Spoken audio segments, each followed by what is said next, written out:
Hello दोस्तों, अब तक आप लोगों ने गीता ज्ञान का 7वां अध्याय का कथा सुन चुके हैं। अब यहाँ मैं आप लोगों को 8वां अध्याय का कथा सुना रहा हूँ। अर्जुन बोलते हैं भगवान श्री कृष्ण से कि हे पुरुषोत्तम, वह ब्रह्मा क्या है, अध्यात्म क्या है, कर्म क्या है, अधिभूत नाम से क्या कहा गया है और अधिदैव किसे कहते हैं।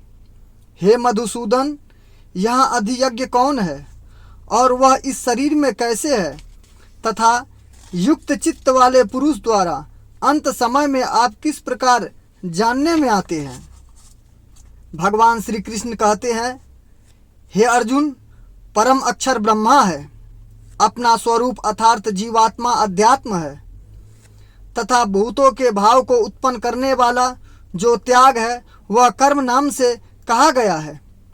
उत्पत्ति विनाश धर्म वाले सब पदार्थ अधिभूत है।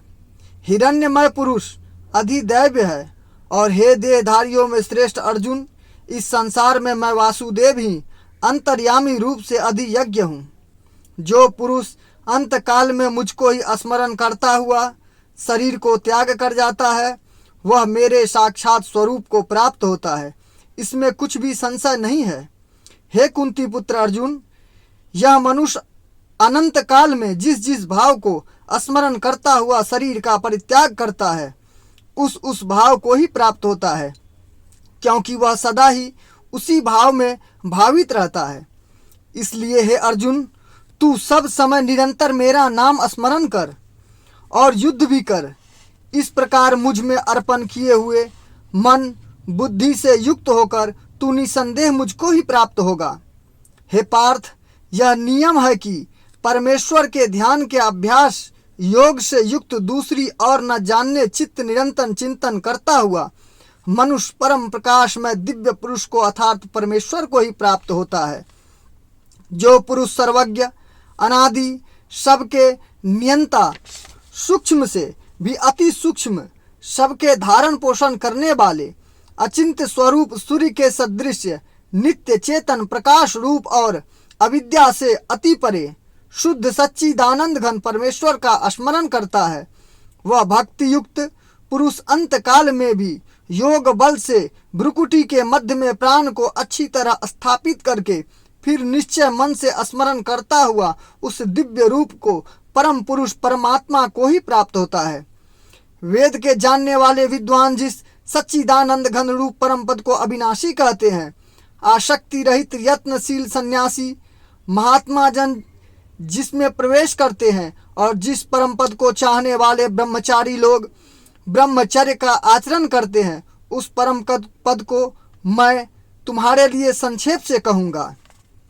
सब इंद्रियों के द्वारों को रोककर तथा मन को हृदय में स्थित करके फिर उस जीते हुए मन के द्वारा प्राण को मस्तक में स्थापित करके परमात्मा संबंधी योग धारणा में स्थित होकर जो पुरुष ओम इस एक अक्षर को ब्रह्म को उच्चारण करता हुआ और उसके अर्थ स्वरूप मुझ निर्गुण ब्रह्मा का चिंतन करता हुआ शरीर का परित्याग कर जाता है, वह पुरुष परम गति को प्राप्त होता है। हे अर्जुन, जो पुरुष मुझ में अन्य चित्त होकर सदा ही निरंतर मुझ पुरुषोत्तम को ही स्मरण करता है, उस नित्य निरंतर मुझ में युक्त हुए योगी के लिए मैं सुलभ हूँ, अर्थात उसे सहज ही प्राप्त हो जाता हूँ।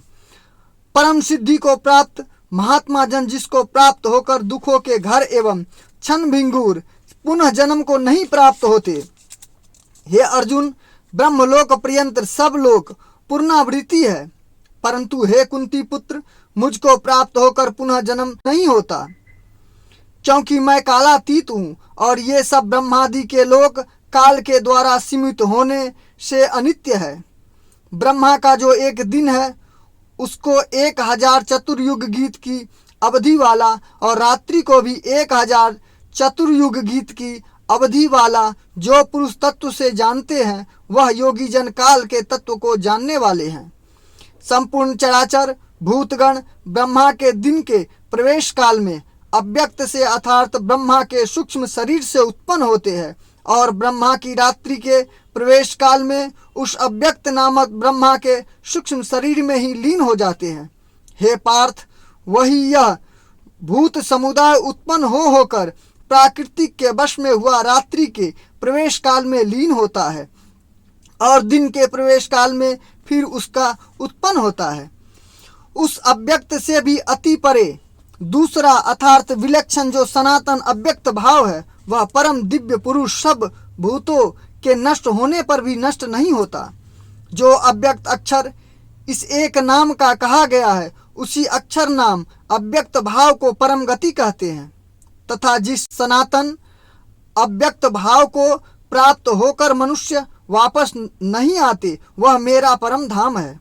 हे पार्थ, जिस परमात्मा के अंतर्गत सर्वभूत है और जिस सच्चिदानंद घन परमात्मा से यह समस्त जगत परिपूर्ण है, वह सनातन अव्यक्त परम पुरुष तो अन्य भक्ति से ही प्राप्त होने योग्य है। हे अर्जुन, जिस काल में शरीर का त्याग कर गए हुए योगी जन तो वापस न लौटने वाली गति की और जिस काल में गए हुए वापस लौटने वाले गति की और ही प्राप्त होते हैं, उस काल को अर्थात दोनों काल दोनों मार्गों को मैं कहता हूँ, इसे आप ध्यान पूर्वक सुनो। जिस मार्ग में ज्योतिर्मय अग्नि अभिमानी देवता है, दिन का अभिमानी देवता है, शुक्ल पक्ष का अभिमानी देवता है और उत्तरायण के 6 महीने का अभिमानी देवता है, उस मार्ग में मरकर गए हुए ब्रह्मवेता योगी जन उपयुक्त देवताओं के द्वारा कर्म से ले जाए जाकर ब्रह्मा को प्राप्त होते हैं।